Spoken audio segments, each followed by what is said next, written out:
I would have started small and then adjusted when they came in with Hamilton. They suspended Hamilton a couple games ago, I think against Marquette, and they won the game, so they stayed with the same starting lineup.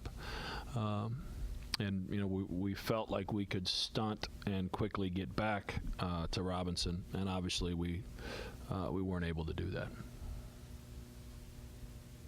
Coach, last year, after you were watching the game, you kind of went to more further over in line. That's kind of what the improvements so you can play. I don't know. Jeff and Zach and Will have certainly shown signs of what they're capable of. Will, I thought, really gave us a boost the second half. I got after him pretty good at halftime, because he's a senior and everybody looks to him. And his body language, his mood, his demeanor, I think is really important to who we are as a team. And I didn't like it the first half. And to his credit, he changed it the second half, and that helped get us back in the game. So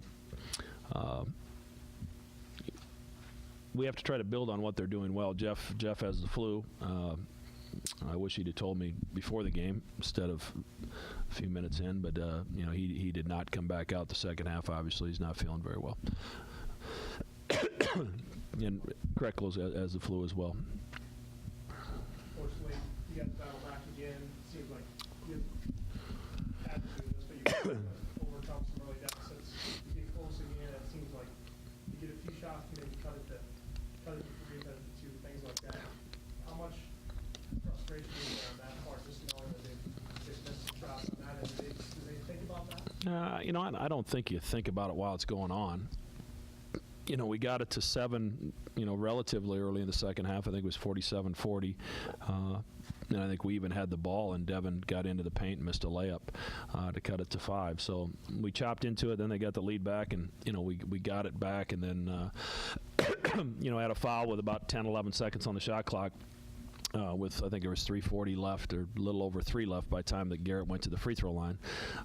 And then got it back to 6 again and executed a play okay for Z in front of our bench, and he traveled, on a shot that he made. So sometimes when it's going bad, it really goes bad. We had some encouraging performances. Like I said, I thought Will's second half, I thought it was the most energy Avery's played with. Gave us some good stuff. Tyler Clement comes off the bench, gives us good minutes. Toby, I thought, was active. But, he had hit a couple shots, and we run back-to-back plays and get him wide open ones, and they don't go down. And that's just, sometimes it works, sometimes it doesn't. When you do go strong, have Toby in 5-5, what do you see as far as advantages? Well, the advantage certainly is that we can spread the floor better, and we're pulling an opposing center away from the basket and making him guard the three-point line, and that's why Toby was able to get so many looks at the three tonight. The negative is we become really small on the backboards. And a lot of those 50-50 balls where they're jumping with 6'6" and 6'8" guys, and we're jumping with 6'1", 6'2" guys, you're not going to win that battle very much. But, I thought we competed on the backboards. Once again, we had 8 turnovers the first half and only 2 the second. And that's been a reoccurring theme for us really all season. And they're just foolish, self-inflicted turnovers in a lot of cases. Dropping the ball in the post or getting it tipped away. And, those are things that we have to improve upon. Avery looked really aggressive from the start. Is that just him feeling better, or is something different? I think a combination of things. I think, going into the game, obviously, with knowing Ricky was out, he knew he was going to have to play. So we really had to get him up to speed at the 4 spot with, some of the things that we run that he's never done in his entire career. So to his credit, he got in the office today and studied that. I just thought he played with energy, and, he got a couple fouls going after offensive rebounds that were the type of plays I want him to make. We have to try to pull some positives out of this the best we can. Obviously, this team won't quit. They haven't all year, and I don't expect them to now. Yeah, that's my next question. Just the kind of new spot that you guys are in right now with the struggle. Are you confident that they got the mental makeup? I hope so. I think they'll stick together. Do we have enough bullets in our gun at the end of the day? I'm not sure. I mean, not. We had some guys that stepped up and shot it better, but we had some other guys that continued their struggles shooting the basketball. It just seems like yesterday we were playing Sioux Falls in an exhibition game. We had 11 three-point shots at halftime, and where those guys have gone and what's happened, that's what I've got to put my finger on.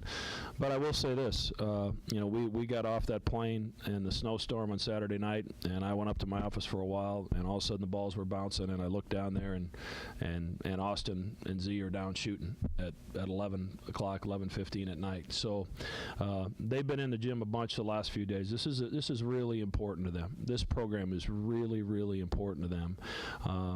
And sometimes it gets frustrating when they make some mistakes, but I don't question their care, not one iota. This team will continue to fight, and we're gonna strap it back on tomorrow morning. Practice at 11:30. Two more, Coach. Austin hit a few shots early on, went away. Seemed like he was in rhythm. I mean, how do you kind of balance this? Everybody seems like they're hot and cold so far, at this point. I mean, do you balance working for guys when they're in the rhythm and just kind of run the offense? No, I think you saw us go to Toby. We tried to go to James after he hit one. We're going to ride a hot hand if somebody gets it. And Austin's got a lot of freedom in our offense. I think that's obvious. We need him in the attack mode to make plays off the dribble for himself and for other people. And I thought he had relatively good looks tonight. And asking him to guard Billy Garrett and do everything, Billy Garrett is a heck of a player, and Austin kept his shot attempts to a minimum, but Billy hurt us in other ways. So, I think Austin's trying to do everything he can for this team right now. The shot's not going in the way he'd like it to, but I'm pretty certain that he'll be back in the gym tomorrow trying to work that out. Moving forward, Coach, what's the game plan? Well, I think first and foremost we got to get healthy. I'm a little worried about this flu bug sweeping through our team all of a sudden. We got two guys. We'll get back to the practice floor. We'll continue to tinker with the small lineup some, which we have in the past, obviously, and continue to work. And, like I said, I put them in a bad position to start the game. And I thought maybe we could do something that maybe we weren't capable of doing. And it's my job and my responsibility to understand that before the game starts, not when the game's 3 minutes old and we're down 15. Sometimes coaches make mistakes, and I made a huge mistake tonight and let my team down in that regard. Thank you, Coach. Will DePaul come in here